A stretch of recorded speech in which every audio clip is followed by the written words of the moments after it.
This is it, you guys. The end to an eventful season is just one more day away. Chelsea vs Arsenal, but this time, the parallels between both clubs have never been so similar. Both London clubs hired managers who were both supposed to represent a rebirth. Chelsea, tired of a pragmatic approach, wanted more beauty in their football. And Arsenal, tired of being all style and no substance, turned to a manager that knows how to turn the team into winners. Yet, it has been a season of turmoil for both. Both managers struggling to implement their philosophy as successfully as they'd like to do, with both facing similar critiques for lack of progression, lineup selection, and tactical understanding. Yet, on Wednesday night, it can be a season of vindication for both. For Sarri, it would be the first trophy he's won, so he can finally have some respect put on his name. For Emery, it's an opportunity to secure Champions League football for Arsenal, and we have heard the critiques. For Sarri, he's too stubborn, he isn't flexible enough, and for Emery, he's too flexible and he isn't stubborn enough to master the basics first. The parallels have never been closer, but on Wednesday night, only one man can prevail. Yes, you guys, and welcome to the preview for this year's Europa League final. But before I get into anything, today's video is brought to you by the OneFootball app. Now, I do want to say thank you to all you guys this season for helping to support me by downloading the app. I honestly feel like you do get the best football companion app on the market. You're able to interact during the previews. For example, if you want to vote for team selections and lineups, you can do that. If you want to find interesting stats on our upcoming game tomorrow night against Arsenal, the OneFootball app is the perfect place to do that. If you guys want that, it is going to be in the link in the description below. Now, moving straight into the lineup, and as you guys can see straight away, we're not looking too strong in midfield. Now, let's pray, fingers crossed, touch wood, do whatever you need to do, that both Ross and Cover have the games of their lives. We've seen that when we try to play this system, they don't necessarily get the best out of it, so it's going to be quite difficult. Now, of course, there could be some positives for some individual players. I'm looking at Olivier Giroud and Willian. Now, Olivier Giroud is one goal away from winning the top goal scorer awards for this year's Europa League, and it's the same thing for Willian.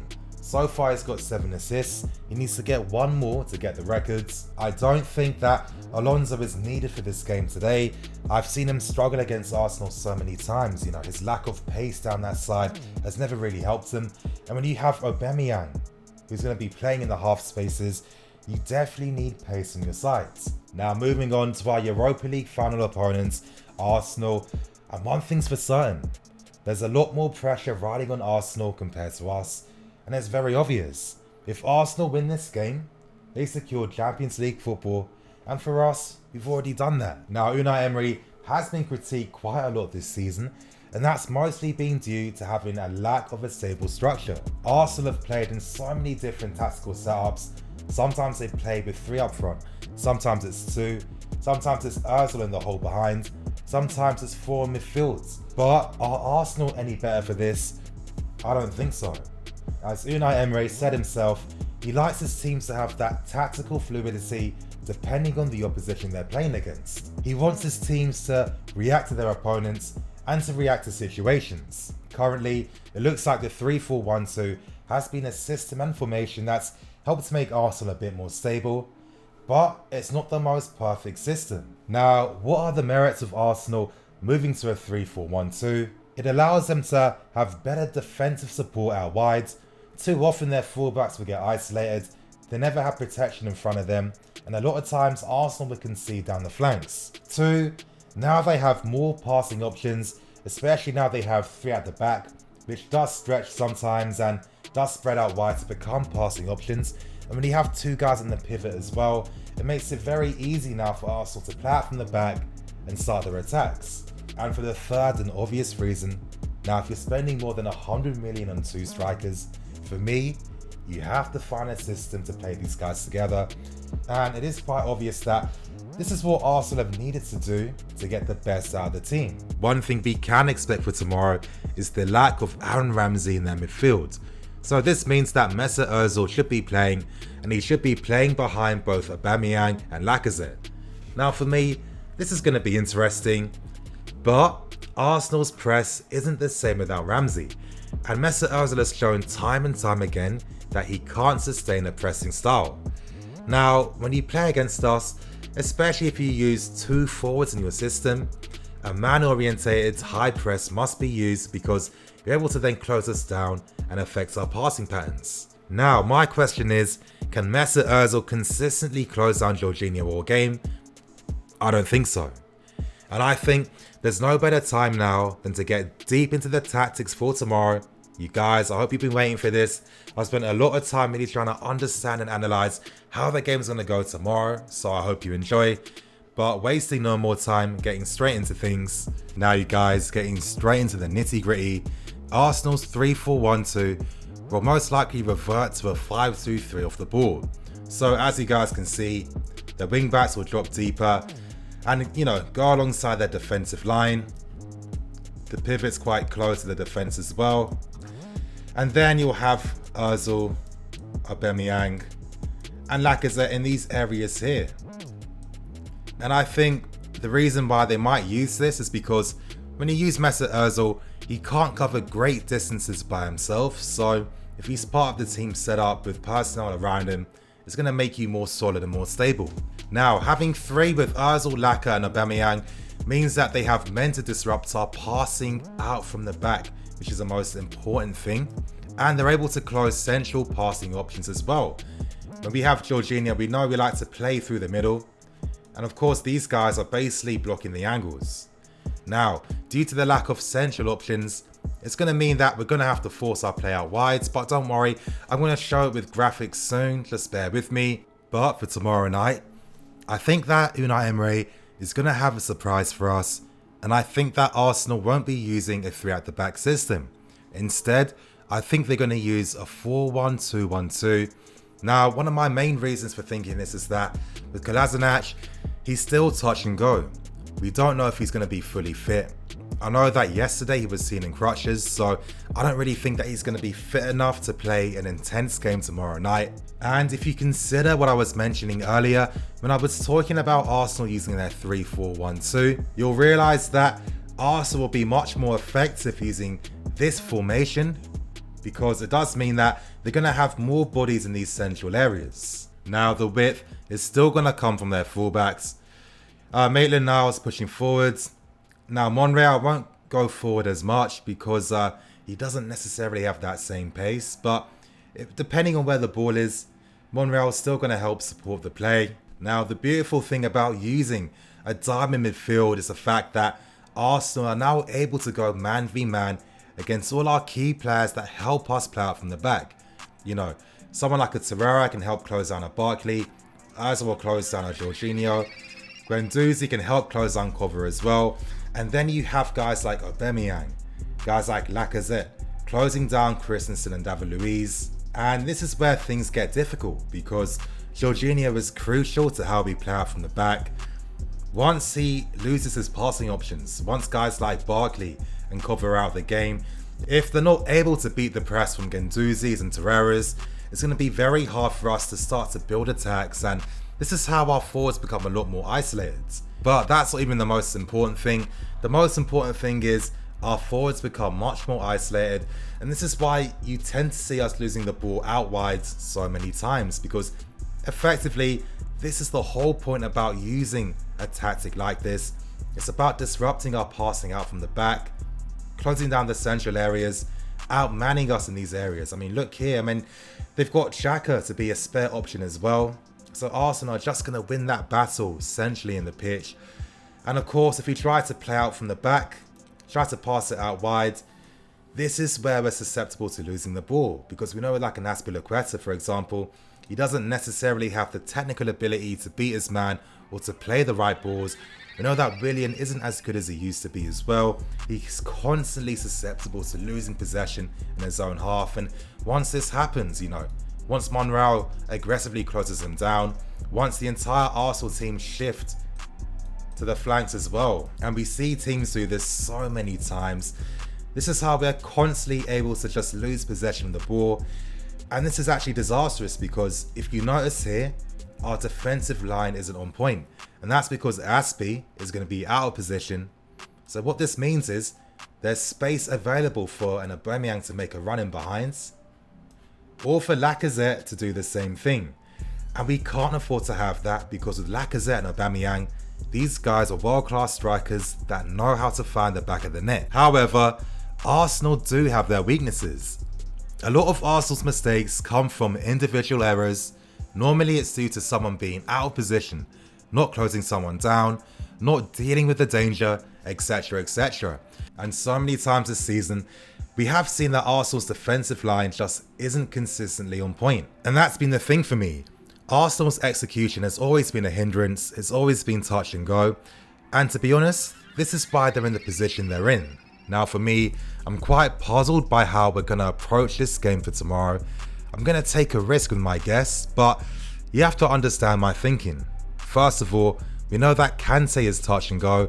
I wouldn't be surprised if he's a sub or even doesn't play in the first place. This means, could we sustain playing our normal game? Now think about it. One sub that Sarri consistently makes every single time is a midfield replacement. And that's because he wants to maintain the intensity of the game. Now when you consider that if you did have no midfield replacements to bring on, it means that the team's intensity is naturally going to drop off, because players are human beings, they're not robots. And because of this, I keep thinking to myself, might we see something different from Sarri tomorrow? Now consider the games we played against Liverpool and Man City. We were more compact, we used a 4-5-1, we focused on keeping our shape and playing more without the ball. And for me, it's quite simple. This is a must-win game. If Sarri decides he does want to go, he wants to go out with the trophy, he wants to go out with some pride. The team is already weak right now. We've seen already that a midfield of Cover and Barkley just can't sustain this style. Now, if we did play more compact, and most times we do this by having a flat midfield 3, and of course the wingers drop back to make 5 in midfields, and the striker drops deeper as well. Now let me align Arsenal to just get an idea of how they might try to close this down. Now a small issue is, if Arsenal players decide to play the ball back, their defenders are going to have time to pick the passes they want. Their fullbacks getting forward as well. Monreal sitting a bit deeper, which I'd assume he's going to do. Now, by doing this, it means that Arsenal don't have that numerical advantage when you have Olivier Giroud deeper. If a guy like Aspie, for example, needs to hit it long to someone, he has that option in Olivier Giroud. And with Giroud holding off Xhaka, potentially keeping the ball, it means that someone like an Eden Hazard has that focal point to link up with. And my theory is that by playing like this, by playing more conservatively, we should have the numbers to help play through Arsenal's press. Now, we've done this against Liverpool, we've done this against Man City, and we did it to great effects. We created numerous opportunities by doing this, and I personally feel like with Sarri understanding that the team is much weaker now, and it is a must-win game, I think that we might see an approach like this. By playing more compact, it means that we negate the space for their forwards to enter. Now we know that with Arsenal, they tend to score most of their goals on the transition. But of course, if you're coming up against a very strong and compact Chelsea team, it means that they can't really utilise their pace. You can't really, build up that momentum to skip past their man. And in that sense, we get to have Arsenal playing in front of us. Now, under Sarri, as the season has ended, we have become much more direct. I've spoken so many times about how Sarri's made so many tactical changes for the team, especially during the end of this season. But the most notable changes have been that defensive line has been dropped deeper, and we now play more directly. Now, this is really evident when you look at how our fullbacks play today. Now, before at the start of this season, these guys really used to push forward. I mean, so many times they'd be the ones isolated by themselves out wide. You'd have Alonso here, you'd have guys like Aspie here. And the issue with doing this is that you do have to be quite good technically if you're going to be left isolated out wide further forwards. And unfortunately, they're not. They're either losing the ball with bad crosses, poor passing decisions, or just getting beaten one-on-one. And the main issue always was that the flanks were open every single time. And we used to get cut open and sliced open so many times. our defensive line would get stretched and we concede way more goals. But now this doesn't happen. The fullbacks don't push forward as much as they do, and that's because the way we attack as a team has changed. Before, we'd be very happy to just keep possession in the opponent's half, not really doing anything, but now it's all about creating a goal as quickly as possible. And by playing with this measure, it means that we are much more defensively assured down the flanks, because it means that the fullbacks don't have to push forward as much every single time. They get to play a more supportive role where they stay behind the play and only go forward when it needs to happen. And because of this, it means that our defensive line doesn't get stretched now because we're not susceptible to being stretched open down the flanks. Now for me, you guys, when I see that the team isn't going to be as strong, I mean, when you miss out on Ruben, Hudson-Odoi, etc., it's not going to help your case. And when you consider that this is knockout round football, winning matters. It doesn't necessarily matter how you win. All that matters is we do win. And I personally feel like Sarri is going to have the same mentality for tomorrow night. He's seen time and time again that there are weaknesses with the squad and with certain individuals, and I feel like he isn't going to exasperate them anymore. Now for me, what's my score prediction? I personally feel like both teams are quite even in terms of quality. It's definitely going to be one of those games where either team can profit depending on the luck of the day, but something does tell me that we can expect some final magic from Eden Hazard, and something tells me that the Chelsea spirit is going to come out and do its thing. Now, it's not the first time that we've got to European finals where we've already faced so much adversity before the games even started. That's always been down to suspensions or injuries, so this ain't nothing new for us. But we've had that Chelsea spirit where we can dig deep, we believe in ourselves, and that confidence to perform in big games shines through. And honestly, you guys, I do respect Arsenal. I respect our limitations, but I also respect that we do have qualities. We can get at Arsenal. Arsenal aren't perfect. And as long as our mentality and effort and application is on point tomorrow night, that's all we can ask for. But for me, you guys, I've gone for a 2-1 win. I hope you guys agree as well. And I hope you guys enjoyed today's video. I put a lot of time into this. Anyway, I'm going to keep it moving. Thank you for watching. I'm Nini FC. This is Blue Lions TV. Hopefully tomorrow night, you guys, we're going to be here celebrating a win.